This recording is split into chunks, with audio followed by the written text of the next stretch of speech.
delicious. I'm going to take you guys to Popeyes because there was a series that I did a couple of years ago on my TikTok and on my Instagram where I did macro-friendly fast food meals. So basically finding meals that were around 600-700 calories, a typical meal size, nothing too crazy, but trying to keep the protein high and keep the fats and carbs somewhat moderate for what you can do at a fast food restaurant. And they just opened up a Popeyes like 6 months ago here in my city. So I figured, hey, let's figure out a meal that we can have from Popeyes because a lot of people love Popeyes now. I'm sure a lot of people go there, and it's a very popular chain, and they're pretty greasy. You know, they mostly, I think it's only chicken.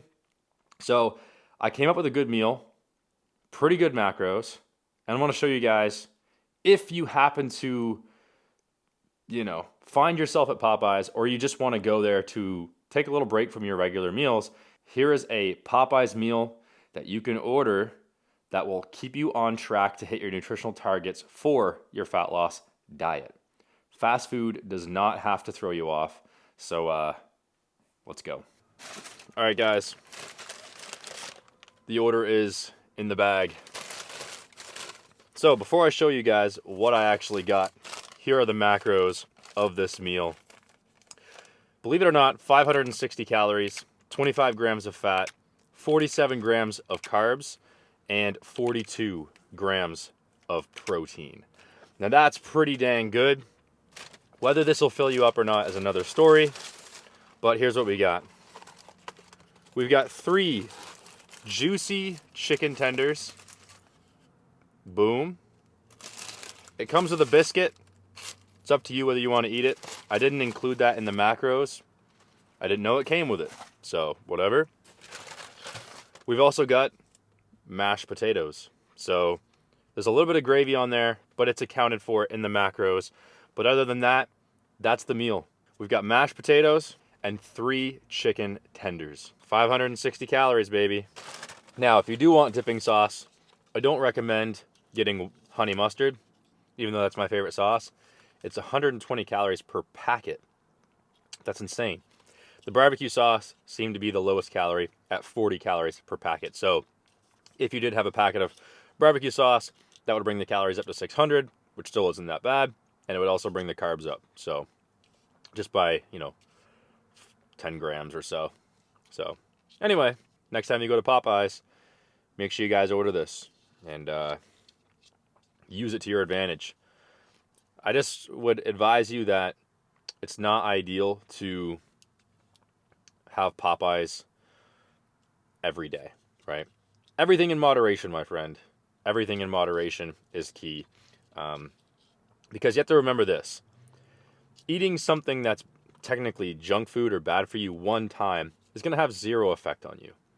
Everything compounds over time. Like the unhealthy effect of, sugar's not bad for you. I had this conversation in my DMs. Sugar's not bad for you at all. It's the overconsumption and the frequency at which you eat sugar that makes it bad. And that goes for anything and everything that is unhealthy, whether it's artificial sweetener or if it's a lot of the bad fat, a lot of the grease, anything deep fried. You eat that every day, once a day, twice a day, for a certain period of time, it's going to have an impact on your health.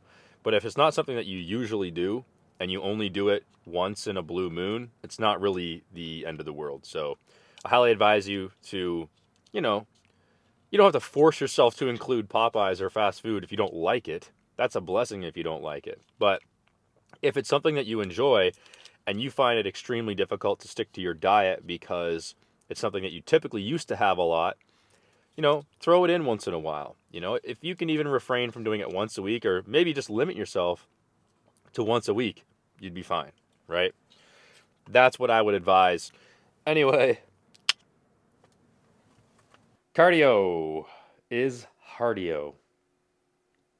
No, honestly, guys, I want to break down my current cardio routine because, of course, during a phase of gaining muscle, I think it is forbidden for a lot of people to even think about cardio. And I don't think that's a good thing.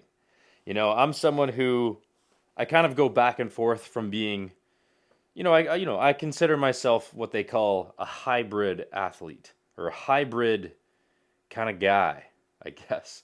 But, you know, in fitness, we love to put labels on things. But in general, I think it's just being fit. You know, I don't think just sticking to one mode of fitness means you are fit. I think your cardio's got to be good. You got to be flexible. You got to have good mobility, and you got to be strong, right? And your body will reflect what a fit individual looks like when you get those three things in order, right? So I guess if you say, you know, if we are narrowing it down to three things, it could be strength, endurance, and mobility. But yeah, if you do some sort of like yoga or mobility routine through your week, of course, you want to lift weights somewhere between 3 and 5 times per week. And I also think cardio is definitely important. At the very least, 2 times per week. At the most, you could do some form of cardio almost every day, right? It really just depends on your intensity.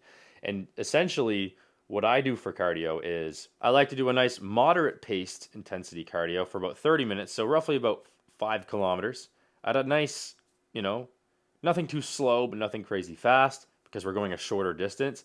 Then I like to do a shorter HIIT interval session, whether it's sprints, whether it's like box jumps, burpees, a lot of body weight, more functional movements.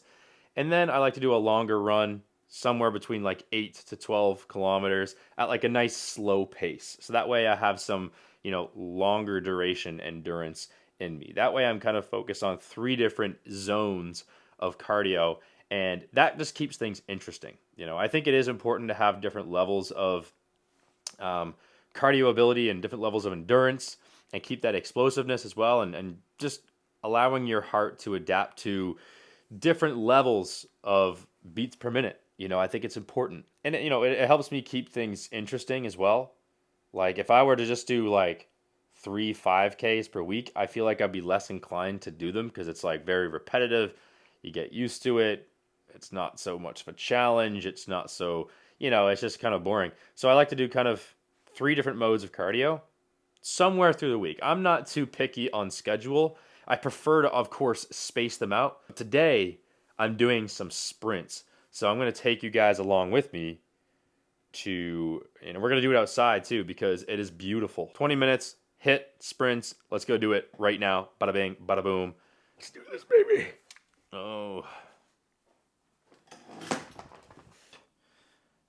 I am using the Fuel Cell Propel New Balance shoes. I talked about them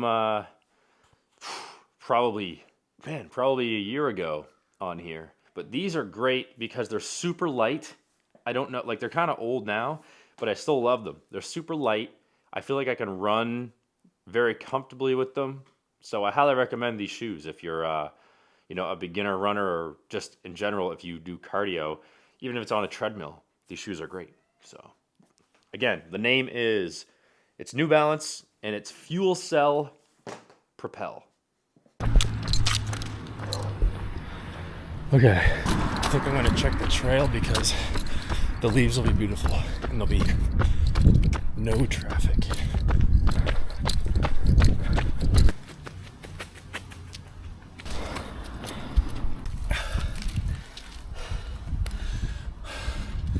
Not a great idea because the leaves are actually pretty slippery, so. Okay, we're gonna do the street down and back here.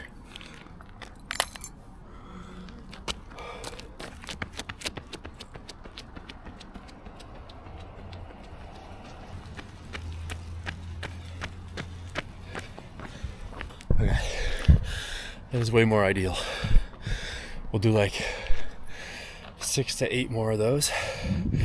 I have until about 5 o'clock until I have to go get ready. Round 3.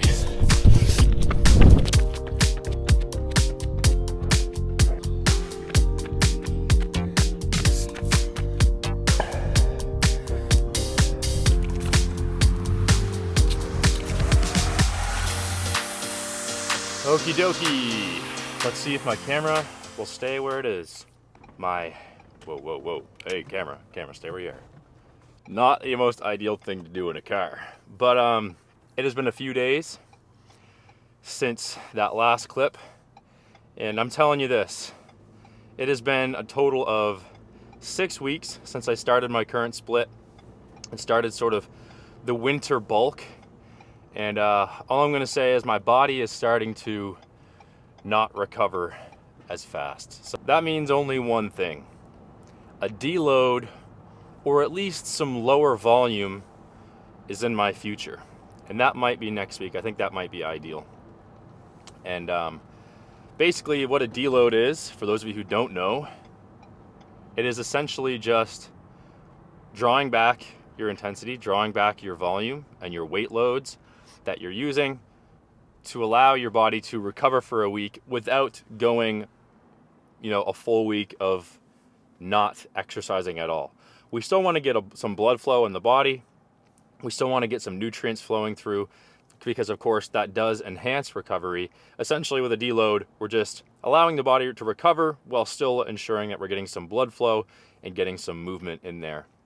We're just not trying to cause any major muscular damage, because we want to be able to, allow this deload to bring us into a new phase of intensity and be able to train with higher intensity for longer periods of time.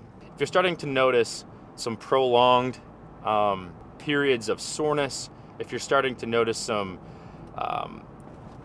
just poor performance and fatigue within your workouts, is what I'm also noticing in certain muscle groups, like my shoulders and my arms. And the shoulders obviously do get some secondary work from everything else that you do. So that's a given, but, and maybe that's also the reason that my arms are, in dire need of some recovery as well, because your arms are also involved in every, chest, shoulder, back exercise, and even in some of your leg exercises. Your arms are holding weight, under constant tension, whether it be, a very light load or not, it's still under tension. So, that's what I'm noticing. I'm noticing some fatigue in my biceps and my shoulders, and I'm noticing some poor recovery, especially in my legs. And I think that has to do with the deadlifts specifically. And so I definitely got to, I'm going to deload. I thought about potentially just deloading specific muscle groups, but I said, what the heck, we'll just deload the whole thing. Now we're currently in week 6, which typically somewhere between 8 to 12 weeks is typically where you want to deload. But again, if you're a little bit more of an experienced lifter and you know what kind of poor recovery and poor performance looks like based on previous years of training, you can use your own judgment to begin that deload. So I'll kind of show you guys what my deload's going to entail. It's not going to entail 5 workouts. It'll probably entail 3 full body workouts with, a lot of the same movements that I've already been doing, just the more important ones that really make the difference in how my physique looks. But again, we're just focused on overall blood flow in the body, keeping the diet the same. But anyway, thank you guys for tuning in this week. I'll see you guys next week. So hopefully you enjoyed that that Popeyes meal, because I'm going to be doing more of those. I've already got whoa, buddy. I've already got a Taco Bell meal lined up, and I've got a Tim Hortons meal lined up. And I really apologize for this shaky camera, because I forgot my tripod. I forgot my tripod at home, and I don't have my little connector to connect it to my dashboard camera holder. So it's just sort of sitting on my dash, sliding all around while I'm going around the turns. And that's why you can kind of see partially the dash here. But anyway, it is 8:40 in the morning. It is October 20-something. And anyway, I'll see you guys next week. All right, see ya.